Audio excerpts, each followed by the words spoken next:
it's so important. It's so important to understand the dynamic of husband and wife.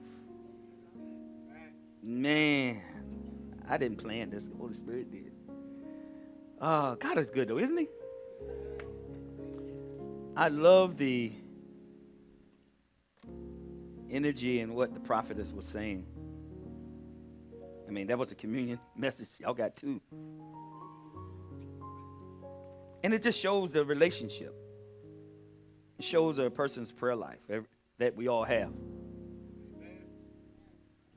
Prayer is so powerful. I mean, do we really understand? If that was the case, if we really understand, we'd be praying more. Okay. All right. The disciples said, Jesus, Yeshua, teach us how to pray. Because if you read the scripture, they were actually watching him. They saw his routine. He would get up about 3 o'clock and go out and pray. But they were watching him. Teacher, out of all the things that the disciples saw him do, raise the dead, open blind eyes, heal the sick, the leper. They didn't walk on water. They didn't ask him to do anything. They didn't ask him to do none of those. They asked him, teach us how to pray. Oh, that's going to hit somebody in a minute. All the miracles, everything they saw him do, they didn't say, teach me how to do that. They said, teach me how to pray. Because his relationship was so intimate with the Father. See, you get caught up on the miracles instead of the relationship that he had. This is why they said, teach me how to pray. Because if you get me in that prayer mode, oh, that's how that comes. That's how that works. Now, see, we don't value that because you don't get up and pray like that. You just get up at 3 o'clock in the morning and go to the bathroom. You think you just got to go to the bathroom. You get up. That's letting you know. But you got to be sensitive to the Spirit. Come on, teacher. All the things. This is what they were watching him do. Was pray. There's nothing wrong with corporate prayer. That's great. But it was the personal prayer is what they saw. That he would go off and pray to the Father. That's where the power is. Intercessory prayer, we come to get instruction on what to pray for the nation, for the heart of God. Do y'all understand this? This is how important prayer is. Teach me how to heal the sick. Teach me. No, teach me how to pray. Okay.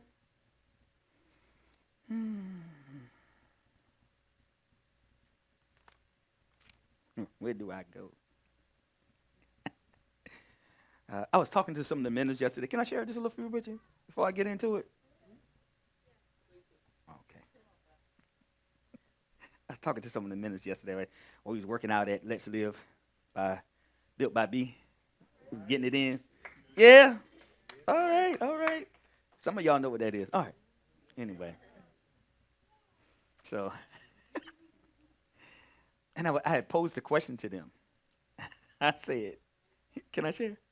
Okay. Everybody want to lose weight. So, when you lose weight, where does the fat go? I mean, good God. Where does the fat go?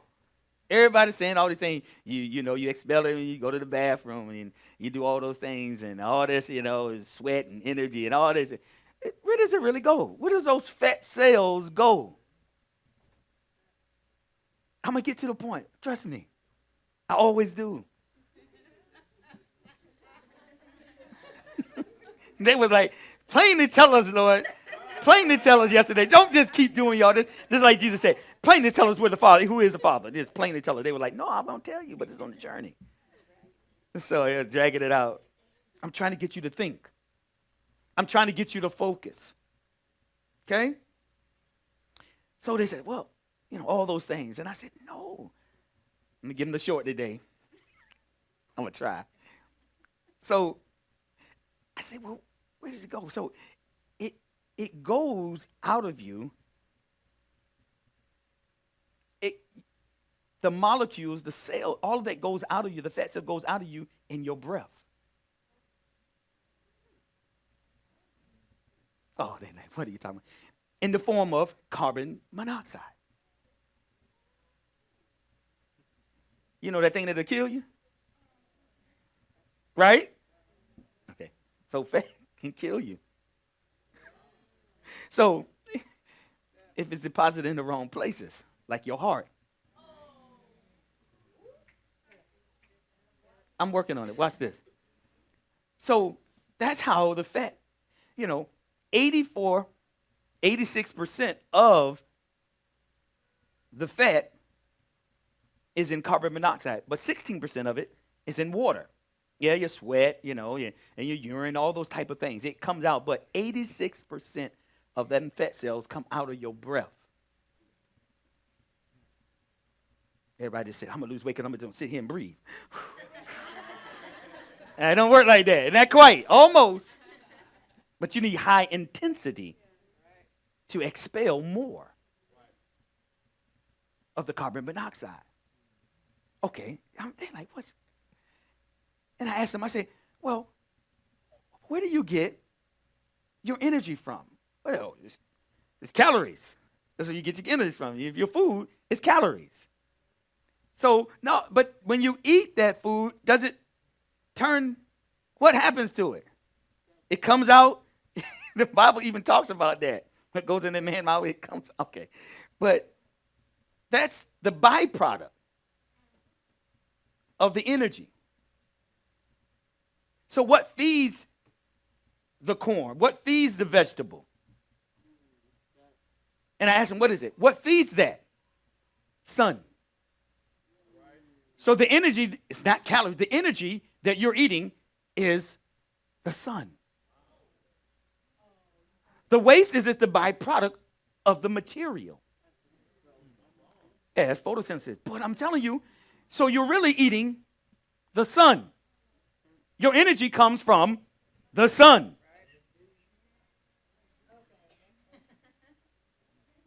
Your energy, your life comes from. See, there come on the S-O-N. But he feeds you with the S-U-N. It's light. You're eating light. Basically, you're eating light. Sunlight is how the plant gets its nutrient. That's how you get the energy from the food that you eat.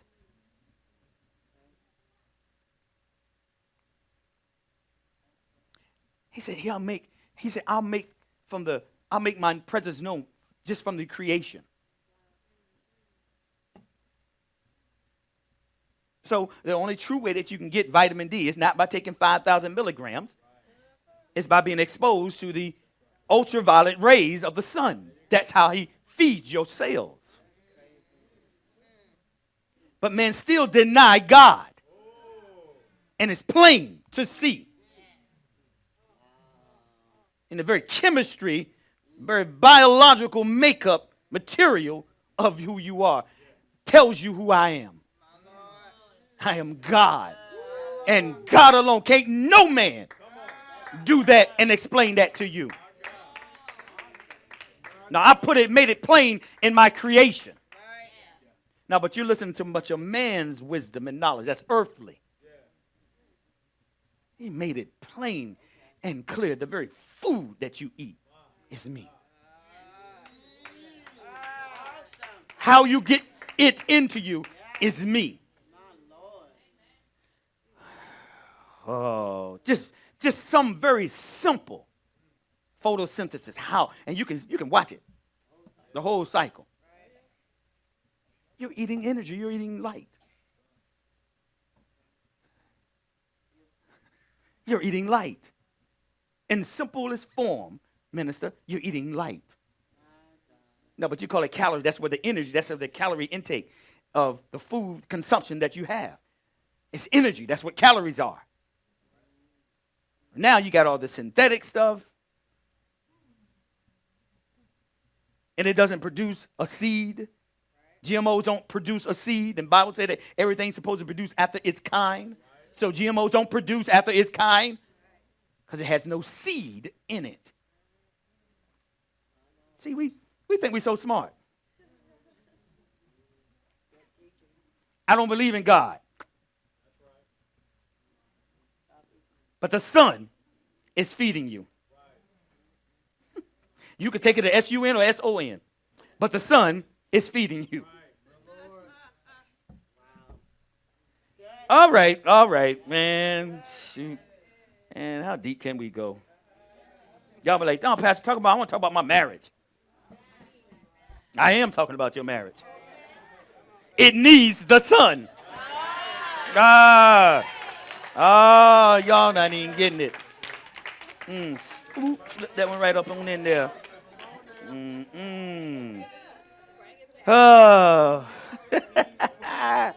Woo! Can we do this thing? All right, let's do this thing. Come on, let's talk about this. We got to get these marriages on tack.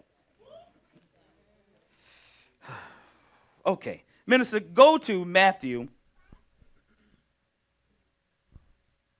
19 through 10 through 12, amplified.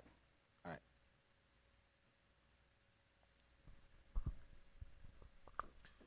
Matthew chapter 19 at verse 10. The disciples said to him, "If the case of a man with his wife is like this, it is neither profitable nor advisable to marry." But he said to them, "Not all men can accept this, saying, but it is for those to whom the capacity to receive it has been given. For there are eunuchs who have been born incapable of marriage, and there are eunuchs who have been made so by men.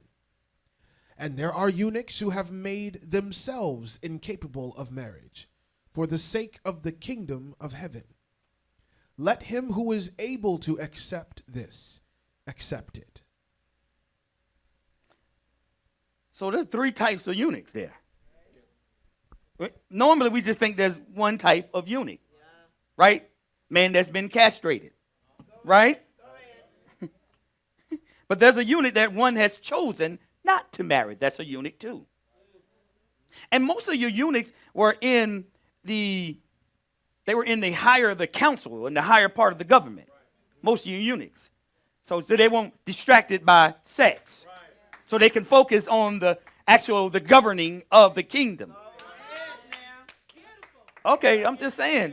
We read this, we get a lot of things mixed up. And then there's some that were born that way. You can have that.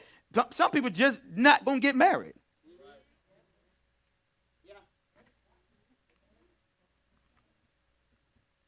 And then some that are castrated by men, enslavement. And the thing of it is, everything is supposed to produce after its kind. So they're having a discussion here about marriage. He's saying, wait a minute, there's some hard things about marriage you're not going to understand. I'm going to try to break it down in the simplest form as I can. Okay? Oh, man. I mean, you got over 30 years study. You got PhD psychiatrists, and 51% of them, as I was telling you, are highly educated, but 51% of them are in divorce.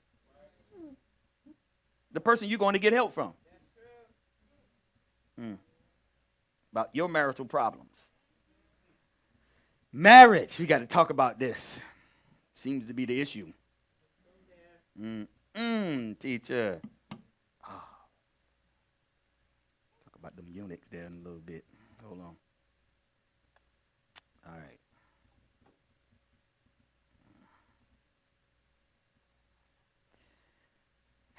I like that he says. It said right there in verse 11, he says, all cannot receive this saying. This is what he said. What saying? the saying that a man and a wife are to cleave to one another. They are to be totally united together as one flesh.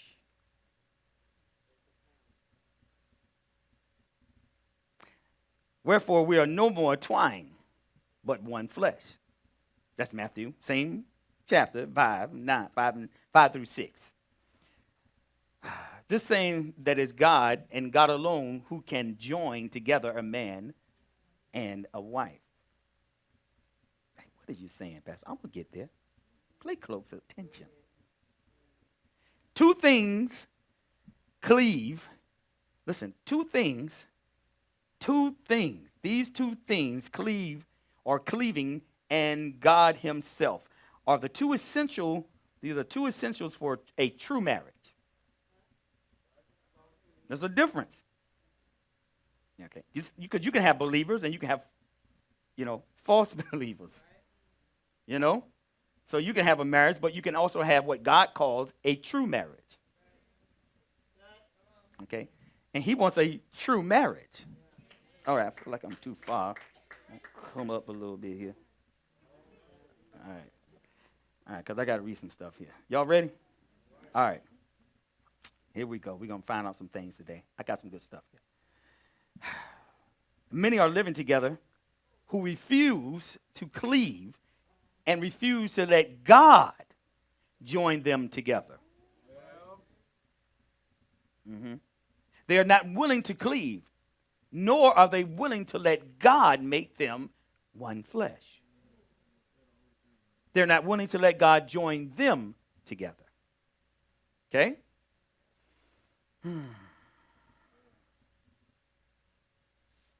Man and woman can only cleave and join themselves together physically.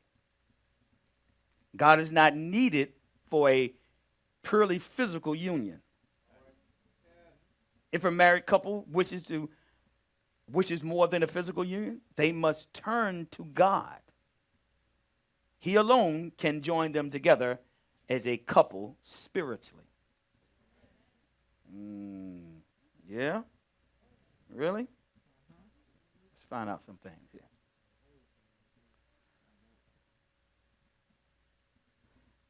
Cleave. To join. Fast together. To glue together. To cement together. To be joined in the closest union possible. To be bonded together. To be totally united together, that the two become one. Therefore, to cleave means a spiritual union. I'm going to say it again. To cleave means a spiritual union. It is a union higher and stronger than the union of parent and child. What could be stronger than that? Okay, listen to this. It is a union that means more than living together, more than having sex and bearing offspring, which is very important, though. Okay, I'm going to show you that in the scripture.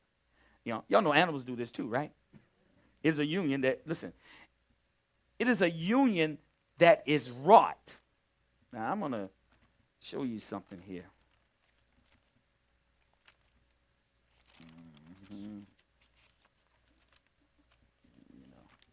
Why you can't find something when you're always looking for it? Look at all that turned in the paper. He's trying to find it. He's trying to find it. I had it in here. It's somewhere.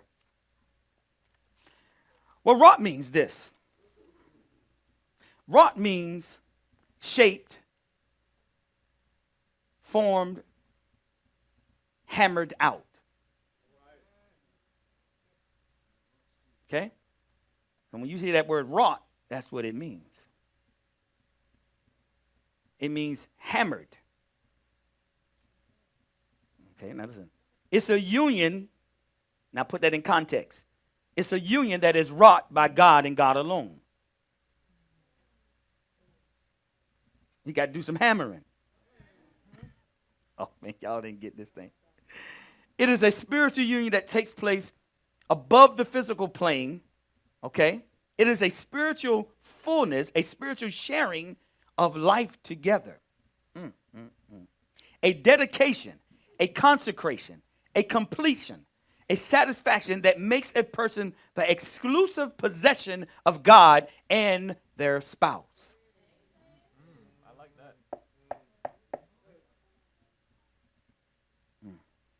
I'm talking about cleave. Okay?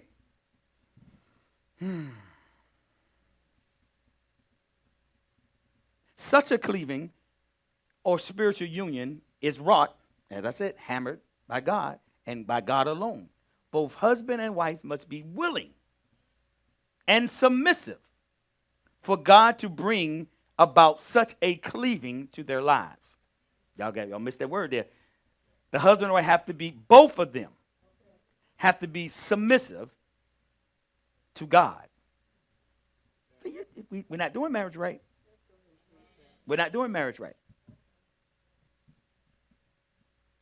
For such a cleaving in their lives, submitting yourself, one to another in the fear and trust of God. No, we don't. No, we do not. Hold on, teacher. There are 3 unions within a true marriage. Okay? There are 3 unions within a true marriage. That's the key word, true.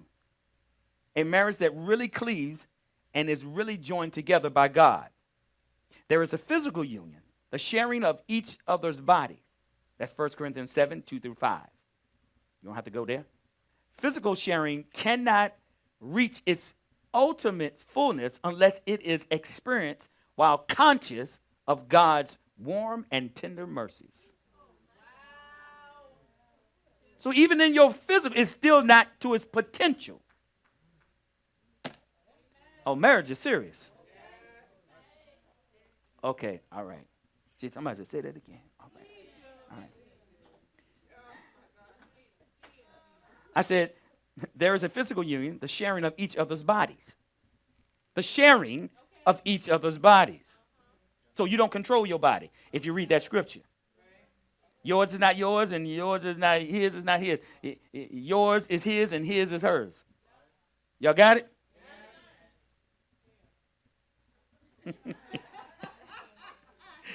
The physical sharing cannot reach its ultimate fullness unless it is experienced with the conscious or the consciousness of God's warm and tender mercies.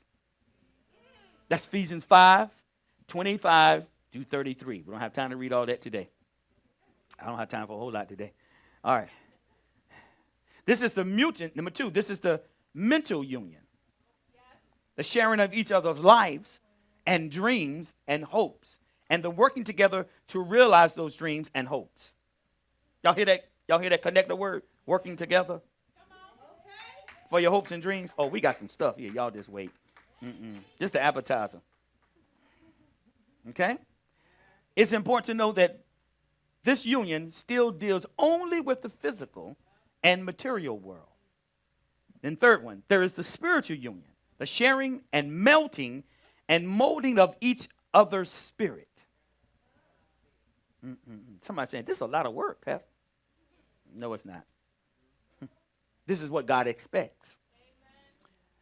This can be wrought, hammered by God, only by God. Did y'all hear that? The melting and molding of each other's spirit that is wrought by God and only by him, God alone.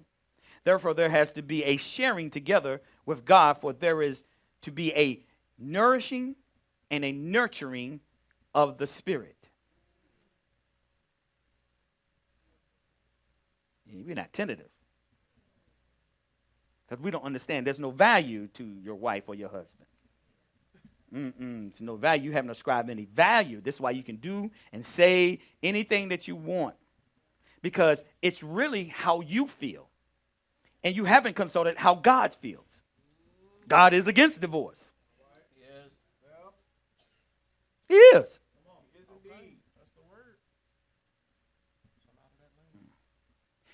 That's a whole nother subject. It's a whole nother subject. Like, do you when you're single and you're a believer, do I marry somebody who's not a believer? Actually, the scriptures say you shouldn't. Actually, it say you shouldn't. But that's a whole nother teaching. But I'm just trying to say, it saved a whole lot of trouble. Right. And then it also says he's good to dwell with. See, we don't understand really what that means. That means that he don't have to be a believer, but he's supposed to support you in everything that you're doing for God. Yeah. Even if he don't believe, he is supposed to support you in every endeavor that you do for God. Because that one person in that home, not only that, but sanctifies the whole house. Yeah.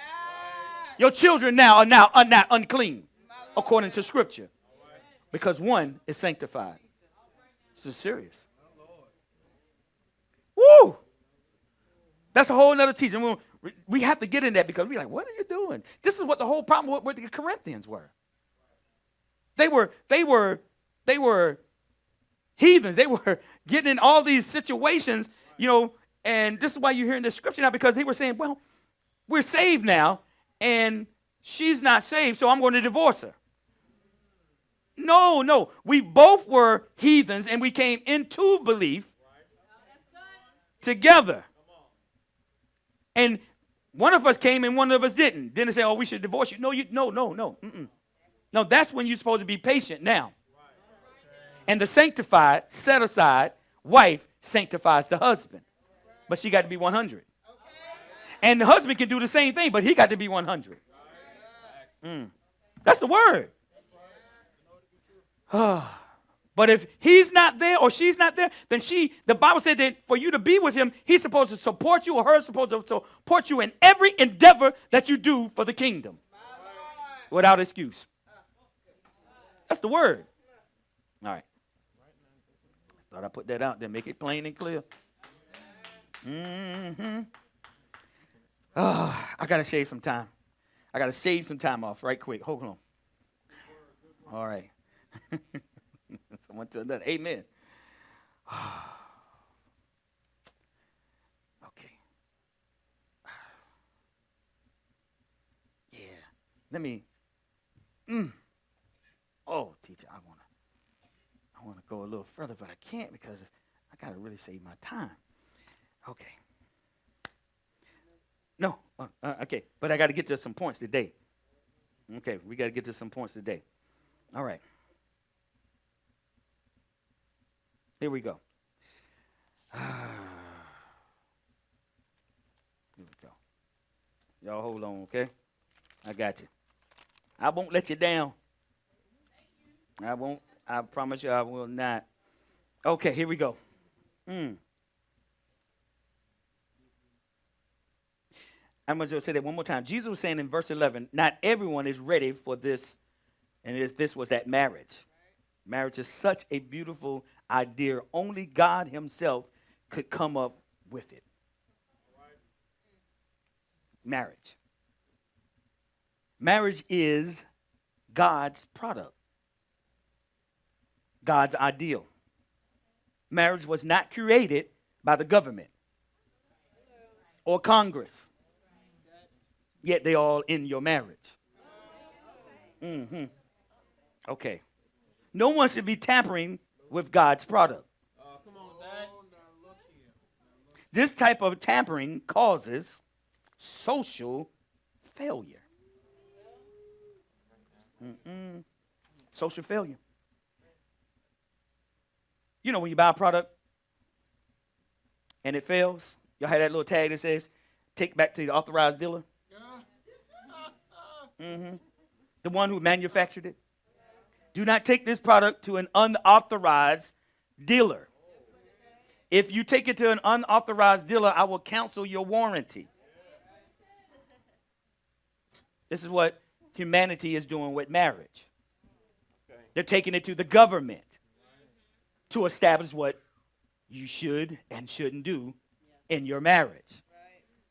They are overriding the manufacturer of marriage. Y'all got it? It's real simple.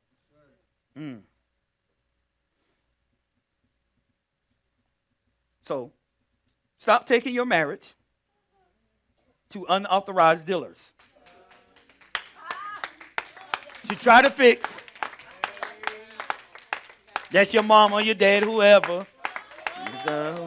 Stop trying to take it. Don't take it there. Don't do it. Woo! Yeah, that's what's wrong. That messed up your marriage.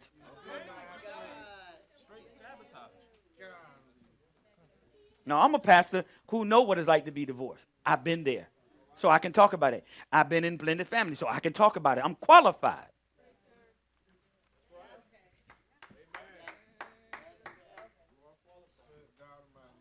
And that's the thing you got to make sure you're pastor qualified for your wilderness journey. You get a pastor that ain't done nothing, ain't went through nothing, just privileged. How he gonna help you? Ain't been through nothing. Can't help you. He's scared just like you are. All right. Sometimes these products can't be fixed. I am. So when you read the Bible, it doesn't begin with the church or government or college education. The first institution God created was marriage, which is the foundation of all relationships. Okay, all right. The kingdom of God regulates the relationship we have by the standards of our government. Our government regulates our standards of what is acceptable and what is not acceptable. Okay? I'm hoping that. That's real important to remember. So marriage is the first kingdom institution. All other institutions came from one, which was marriage. That's right. Have you ever had a part from something else and tried to make it fit? Or work with something that it wasn't designed to work with? Y'all listen closely. Have you ever done that? I'll just MacGyver it and Jimmy rig it. It works for a little while. Yeah? But it fails.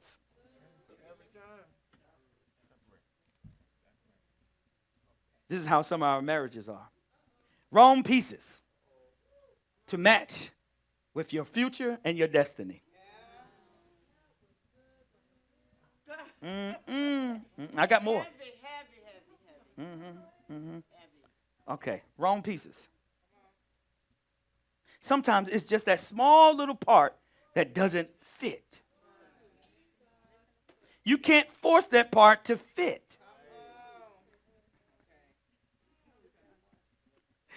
Oh, but the sex was good, Pastor. Oh, but he got a lot of money. And money can wear out. And so can the sex. You got a good job, but you can lose that job. What about if you lose your job? Okay, all right, here we go. I'm going to help y'all. Okay, here we go. Y'all got to give me a little time, so work with me. Buckle down. Stretch yourself. All right. This is important. All right? That part is not working. It's malfunctioning. A successful marriage is only possible within the kingdom culture. A successful marriage. You could be like, oh, their parents are together, 50 years, and they've just been so good, they haven't done anything. If he's not saved, or she's not saved, no, none is good.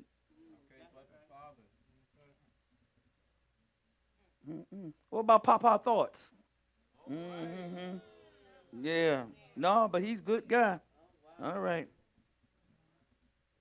And God calls culture, and God calls in this culture, listen to this, is one man and one woman.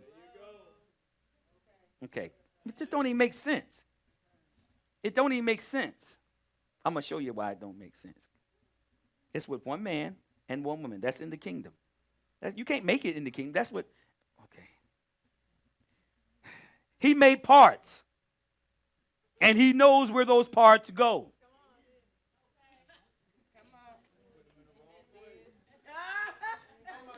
He's the manufacturer. Y'all listen to me. He designed the parts. He knows where the parts go.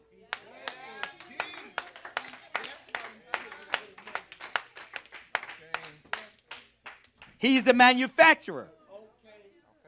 He's the designer. Right?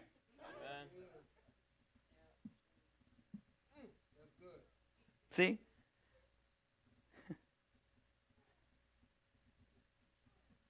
See, what happens is the culture try to change the parts. The culture is changing the parts. Y'all listen to this. Listen to this. This is why those relationships never work. From a physical perspective. Pay attention back there.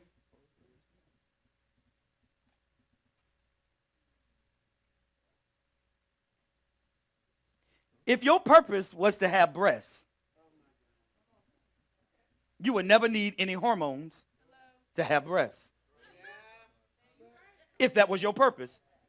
From the manufacturer who designed you. You wouldn't need any hormones. If you were supposed to have something, you wouldn't need an operation. He's the designer. Okay?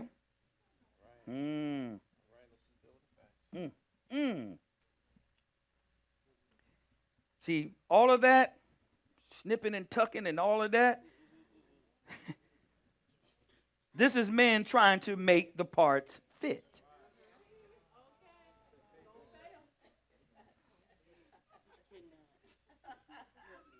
That doesn't make it right.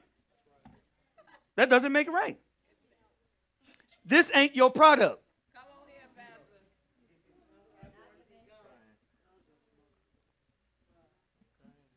Go to Genesis 2:22.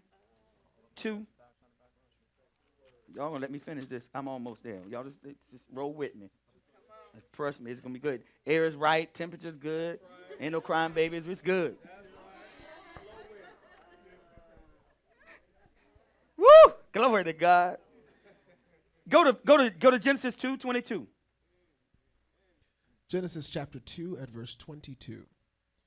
And the rib, or part of his side, which the Lord God had taken from the man, he built up and made into a woman.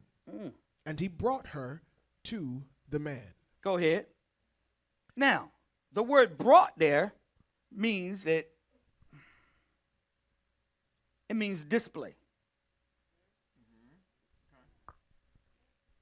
And I told you, God does not choose your spouse. So when anybody come and tell you that God said this is your spouse, not true. I know some of you have been victims of that. The Lord told me this is your husband, and yet you're not married. Okay. All right. Okay. If he did, he would violate your will. If he chose, he would violate your will. Okay. All right. Verse 23. Read that again. Read that. Verse 23. Then Adam said, this creature is now bone of my bones and flesh of my flesh. She shall be called woman because she was taken out of a man. And he called her woman. See, in the Hebrew, what you name, you own. That's right. Got a witness right here. That's the Hebrew concept. Like when you get married and your wife takes on your name, Hold on. Okay.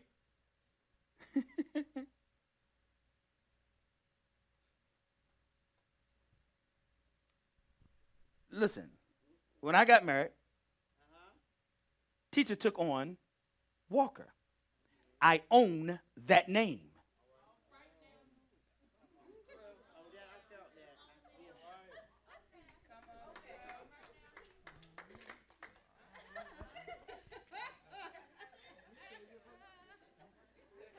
You own White. You own, listen, Walton. You own that name, men. So when I call you, when I marry you, you now are owned. Because I own my name. You're now owned by that name. Okay, y'all not playing. Am I helping anybody? Okay, all right, I'm going to help y'all. I'm going to help y'all with that hyphen too. I'm going to help you with that hyphen. I ain't going to ask. I ain't going to ask.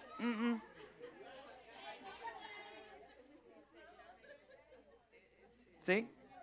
She is now Miss Walker because I own that name, and she is mine for life.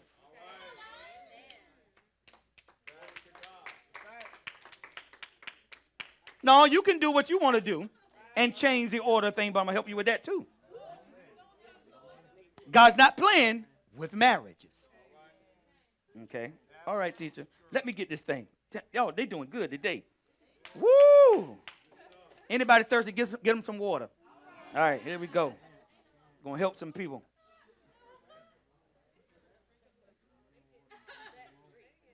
There's no hyphen. It's not Melvin Walker, Walton Walker. Or whoever else name was there, Stevenson or whoever else.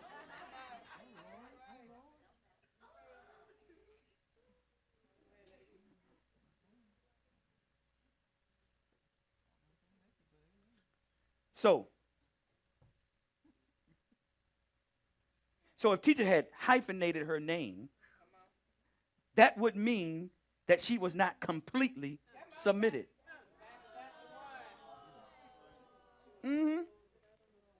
Because she's still holding on to her father's name. And the Bible said you are to leave your mother and your father and cleave to your husband. You're not totally mine. Now you're going to mess with my psyche. Now you're going to mess with, you're not really mine. You know, I got to put your, no. No, she Miss Walker. All right. So watch them hyphens, man.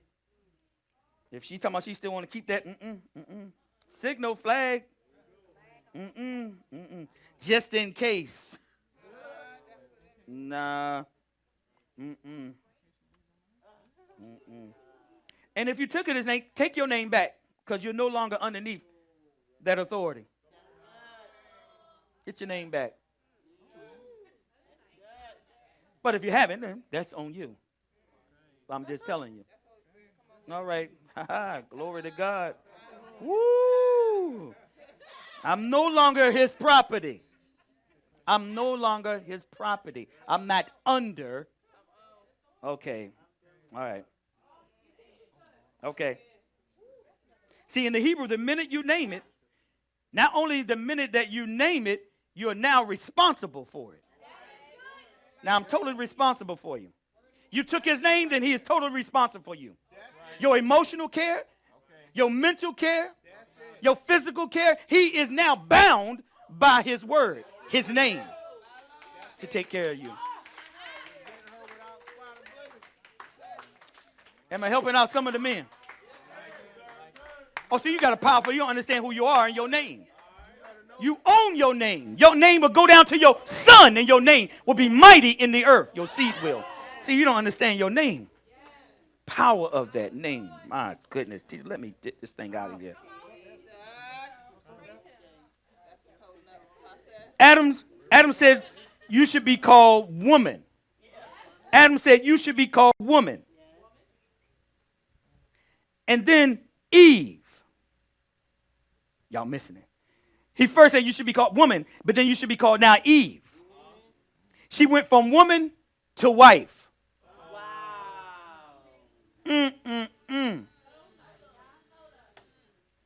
Because what he named, he's responsible for now. And he owns. Your kids, you can't have somebody else's name. All right, almost there. Almost there.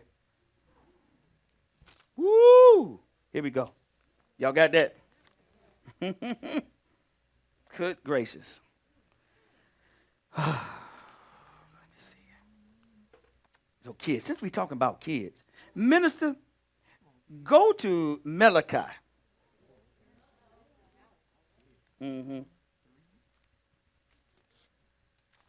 Hold on a second. Hold on, before we go there. Listen to this.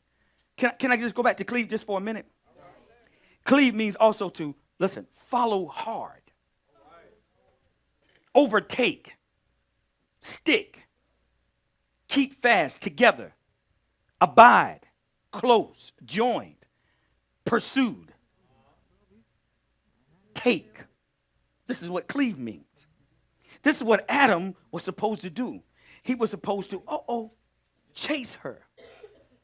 He was supposed to pursue her. No, y'all missing it. Hold on. See, we thought that we were supposed to chase her before you got married. No. Read Genesis 2:24. We thought we meant to chase after her to marry her. That's what we thought. You got it? Read it. Genesis chapter 2 at verse 24. Therefore, a man shall leave his father and his mother, and shall become united and cleave to his wife, and they shall become one flesh.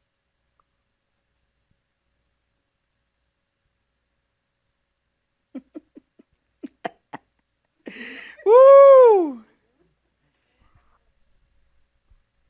He is supposed to pursue her after the marriage. No, the marriage then was arranged.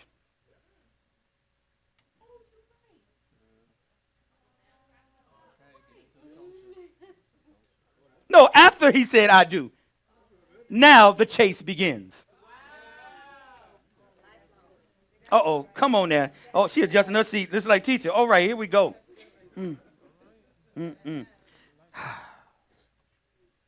My thing is, and that is chase. Pursue means to chase after, right? That means I need the women to stay chaseable.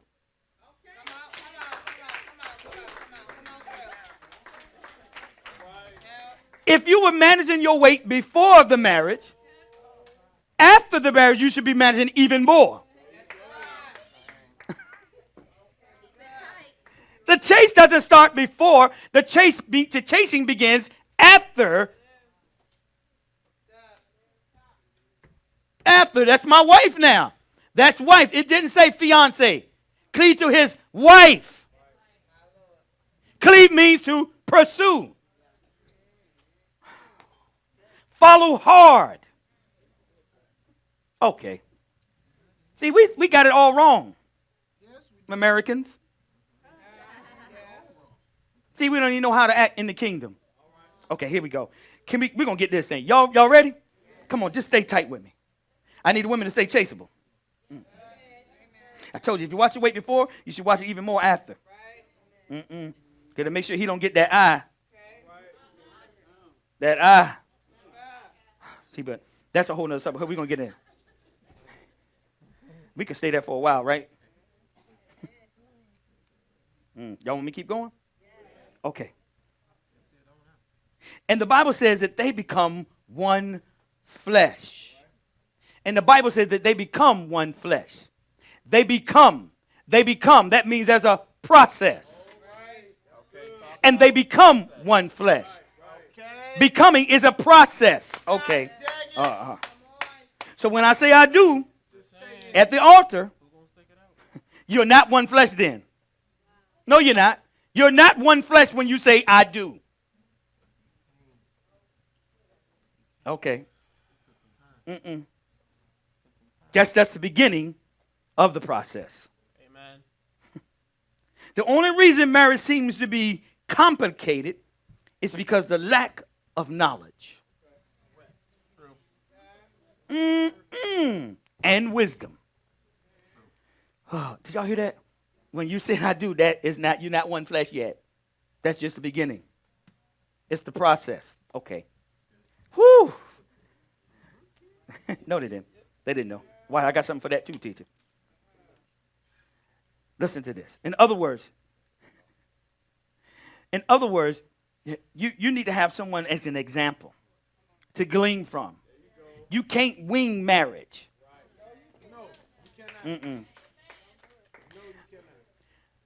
The become is the process. It takes a while if you have a lot of determining factors in the flesh. Okay. Woo. Personality issues, physical issues, emotional and mental issues. These things can slow the process of becoming one flesh down. Yes, yes. Decades. No, but the biggest investment you're ever going to make is a house. How dare you? No, the biggest investment is who you're going to share the rest of your life with. Okay. Woo. Here we go. Watch this. Here we go. Y'all let me finish this. This is going to be good. Stay tight. Y'all pray for teacher.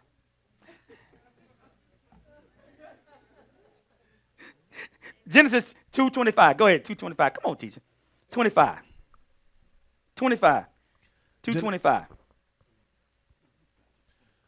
Genesis chapter 2 and verse 25. And the man and his wife were both naked, and were not embarrassed or ashamed in each other's presence. Don't take that lightly. It simply means there was no guilt. Oh, man. Excellent. Now listen. And there's no guilt. There's no guilt in my exposure of who I am. So y'all just keep thinking it's physical. Okay. It's exposed. And if it is physical and you are ashamed of your how you look, something's wrong. Then he didn't marry you for the right reason then. If you feel guilty, naked before him. And they were naked. Innocent. They had done nothing wrong in the eyes of God. Total freedom. You're standing in front of God in perfection. Yeah? Oh, man, come on. It's God's ideal and context for the human. Marriage is this. Marriage is the first foundation of family. It's God's ideal context or context is for human social development. A nation simply is a collection of families. And a nation is only as strong as their marriages. This is why it's so important. So when a marriage is destroyed, the country, the community is being destroyed. Yeah? This is why God did not play with adultery. He knew it would destroy the commonwealth or the community and the nation. This is why the penalty was death.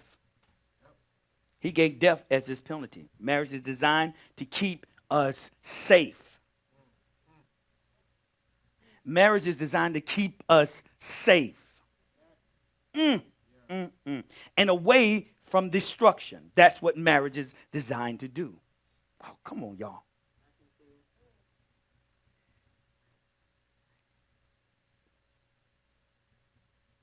In God's plan, marriage is supposed to produce more believers, more witnesses of God. Okay, now go to Malachi 2:15. Almost finished.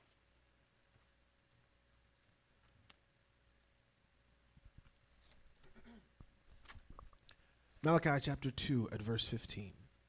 And did not God make you and your wife one flesh? Did not one make you and preserve your spirit alive? And why did God make you two one? Because he sought a godly offspring from your union. Therefore take heed to yourselves, and let no one deal treacherously, and be faithless to the wife of his youth. Did y'all hear that? I think we need to hear that one more time. Why you got married. Come on. And did not God make you and your wife one flesh? Did not one make you and preserve your spirit alive?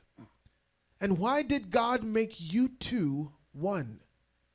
Because he sought a godly offspring from your union.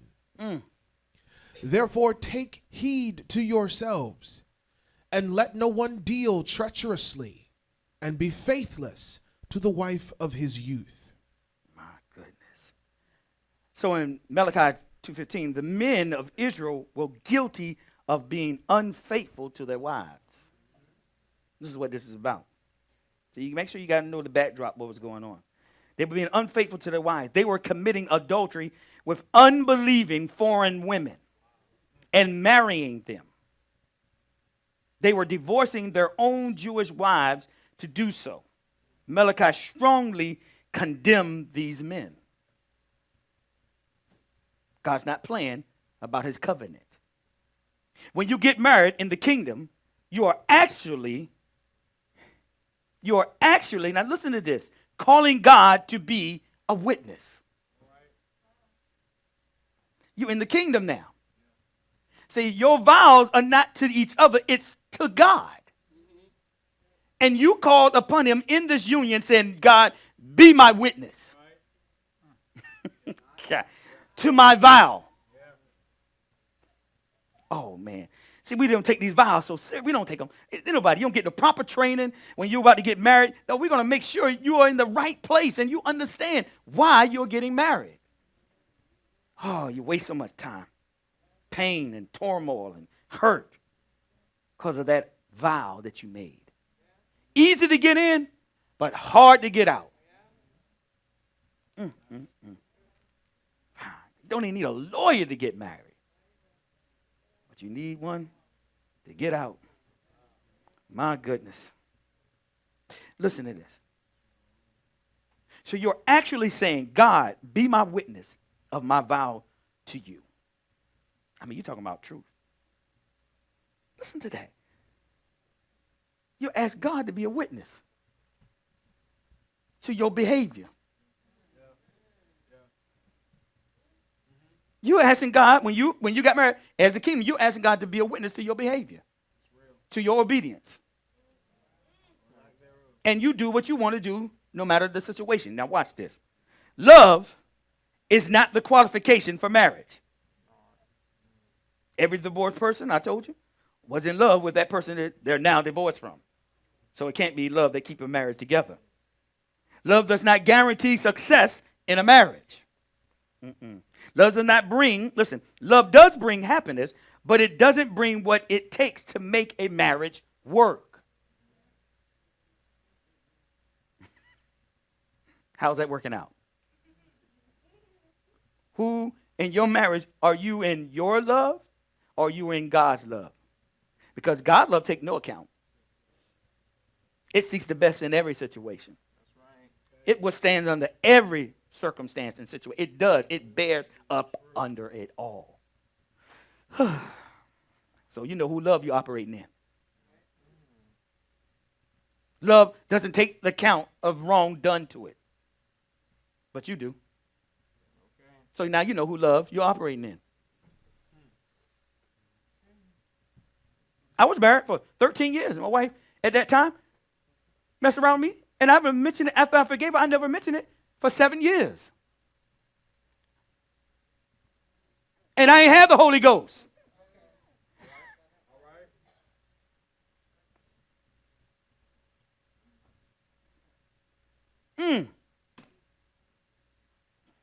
Look at that. They like, turn away from that, Pastor. How you did that? Listen to this.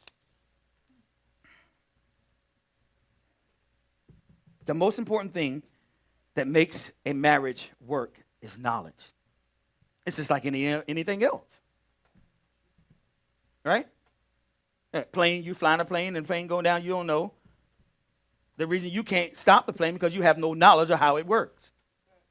So if you had knowledge of how it works, you could save the plane and everybody in it. So if you had knowledge about your marriage, and you could save you and the whole family, but you have no knowledge in that area.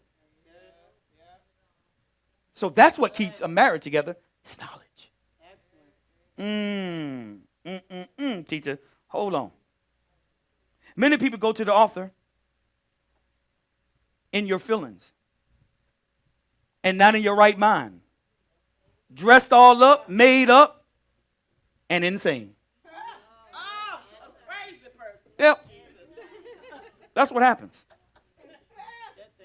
Making commitments we know we can't keep. Or in some cases, refuse to keep, no matter what. Some people just won't change no matter what. And you said, I do. They will not change no matter what. You need to know that person. You can't get married on your feel. You can't get married on your feelings. You can't get married, I love them. You need knowledge on how to live with them for the rest of your life. Look at that. My God. Ooh, I got that one. Marriage is not protected by love. Not your love. But God's love, there's no law against it. So now you know who love you're operating in. The two of you. Okay? It's not God's love. It takes no account of the suffered wrong. But you do. Let the word find you. Okay, yes, God. Okay? Let the word find you. I thought you said you had power. Speaking in tongues. Okay, I'm almost there. I'm almost there. Listen, this is good. You need this. You're going to need this. Marriage is not protected by love. Marriage is protected by knowledge. The information, teaching I give you will protect you. Listen, if you're listening. Yeah. Come on. The word marriage comes from the word gamel. This is a very interesting word used in the Bible. And you really can't find the real marriage is really not in there. Not the word. But listen to this. I'm telling you where it comes from. It comes from the word gamel. This is an interesting word in the Bible. The word comes from the word gem. Or gem is a fusion. A gem is a fusion.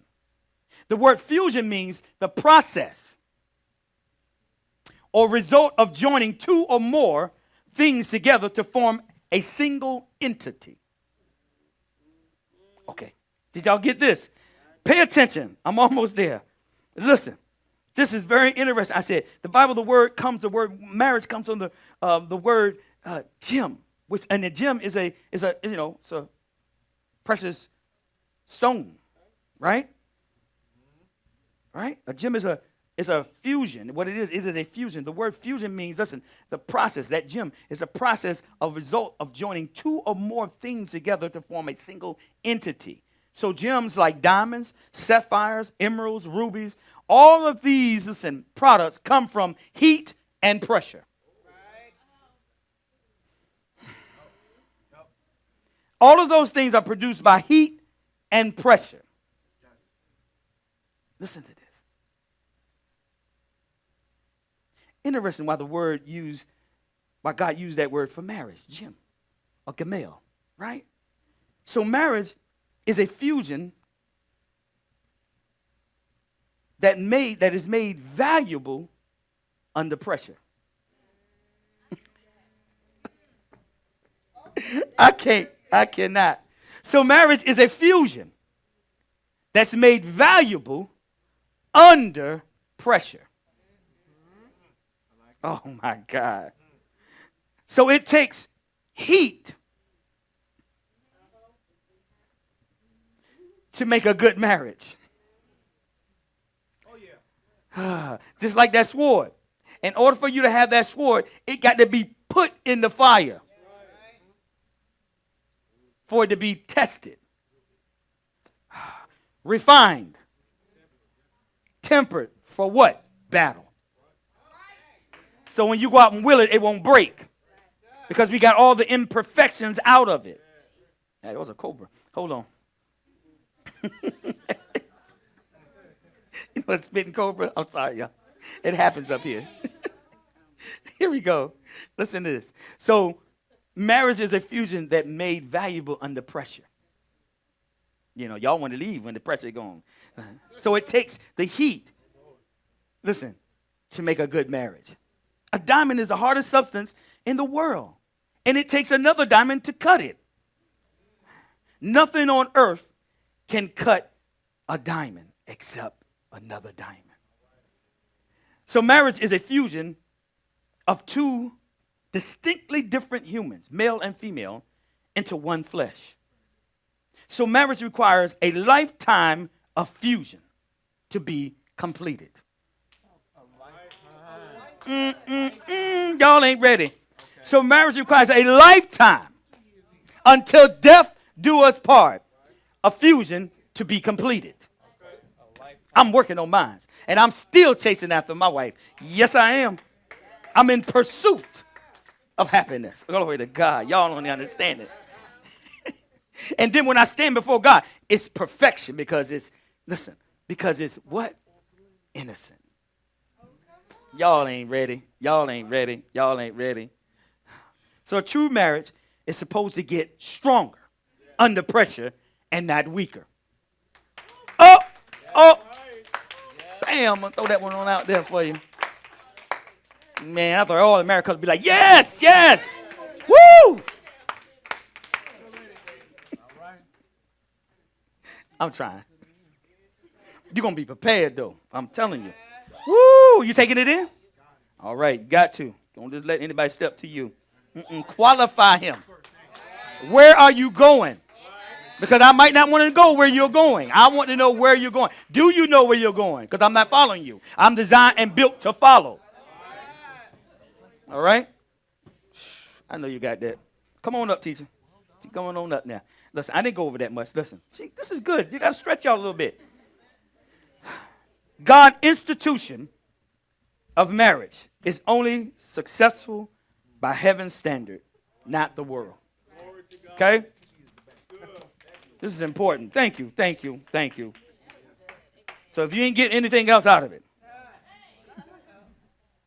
a true marriage, that's the key word. A true marriage is supposed to get stronger under pressure, not weaker.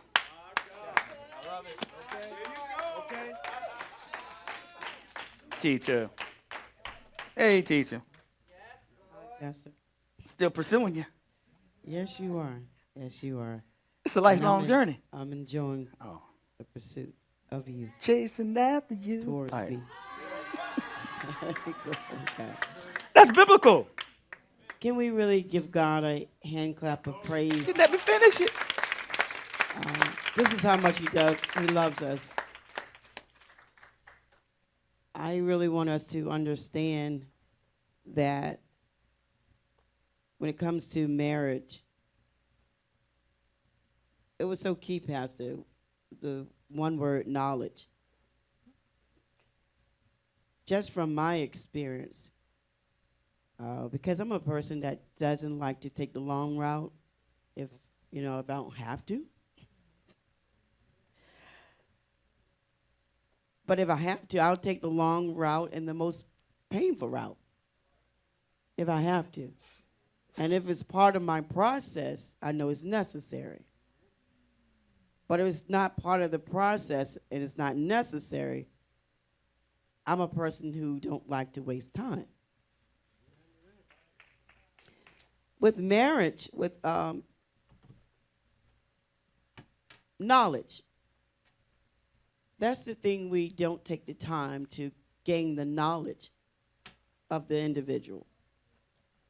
I was sharing with Minister Shamir either this morning or last night, because we've been talking throughout this weekend, and also Minister Al, about why we are not, our relationship, or just as an individual, we're not developing properly.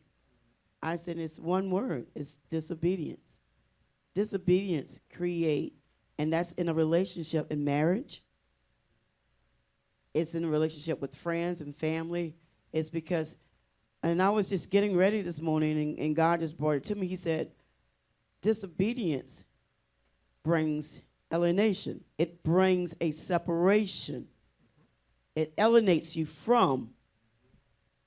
In a marriage, when you don't obey, and when I say obey, I'm saying the responsibility as a wife or a husband, the relationship, when we're not walking according to the standards of our marriage, then it creates a gap, and that gap grows and grows and grows, and you continue to grow further away from each other. This is how I was telling how particular I was of raising my children. And this is why, Pastor, I said I'm a person who is very intentional. I'm very intentional with everything that I do. So in my relationship, I was observing him. And I decided this, Abby, is that what is the thing about him that I cannot live with? I did that before we got married. See, but prior, I didn't. So your marriage will fail because you don't have the knowledge to live with the person. I observe Fredlina. I observe his temperament. I observe his caring or lack of. I observe his interaction. I observe his character. I observe the wholeness of this person. And I said, this is the only thing that may be something that will cause me to get in my emotions. But I can deal with it. Because this is not about him. This is something in me. And something so insignificant. He was a person who was very aggressive vocally when he felt strongly about something. So for me, because I'm more reserved and more calm about it, and then the things that I would consider to be not a big deal, he would. But I had to understand that what's a big deal to you, it really is. And I had to respect that. Okay, but what's a big deal to me, I need you to respect that. See, long as whatever you think is a big deal doesn't infringe on me. Just because you like the coffee cup on the right side of the table and I happen to pick it up and not put it back in that same place, while you're going to get all vocal and very intense and it create an argument, now that's a problem because that's a small thing. See, but these are the small things that we make extremely large, that it turns into an argument. So I can't come to talk to you because I know it's going to be an argument. So you don't talk to me and I don't talk to you. No, we're going to talk. Because it's necessary. Because this shouldn't be the thing that causes us not to be one. See, the thing about it, Pastor, cleave to me, or when you get married, before you get married, there should be a process already happening because this is where the direction that you're thinking about going. And we have in our marriage from day one is that our thoughts, this is marriage, your thoughts come together as one. See, this is why I'm always thinking about how you think. And you're doing the same thing. So we never, catch this, we never clash, but there's always an opportunity to. And when we see what is possible to bring a clashing together, we both come and snatch it down. That's before, right. Oh, come That's on. right. Before it erupts. That's right. See, because we intentionally know our mission is to be one. That's right. No matter the cost. No matter the cost. No matter how I feel physically or mentally, that our mission is to always maintain the oneness of our mind and how we think. Teacher. You can come on. I want to say, because you're right in there. Be one with me, because I know you just can't help because yourself. that's how God, Uh-huh. this is why he is, when God has joined together, that's the joining. See, if God joins it, I need to know what is that thing that bothered you about Yes. me. Yes. And then and I couldn't keep it because I wanted to keep it. But because I care about her, Yes. I'm willing to release it. Yes. See, now that Yes. brings the harmony. Now God is joining the Yes. two together now. Yes. See, he can't join. See, a lot of time he can't join. He's not joining the two together because you have to be submissive Oh, Pastor, that's so good. See, there is what we to know. one another. I just need you to come closer. All right. What we know is that we have an assignment. See, when you don't have an assignment, Can't wing it. this is a group assignment. Our assignment is a kingdom assignment. Our marriage is kingdom. And when your marriage is not kingdom, this is why it says that you have to surrender. See, your trust and confidence. Minister, were you reading, Minister Brian?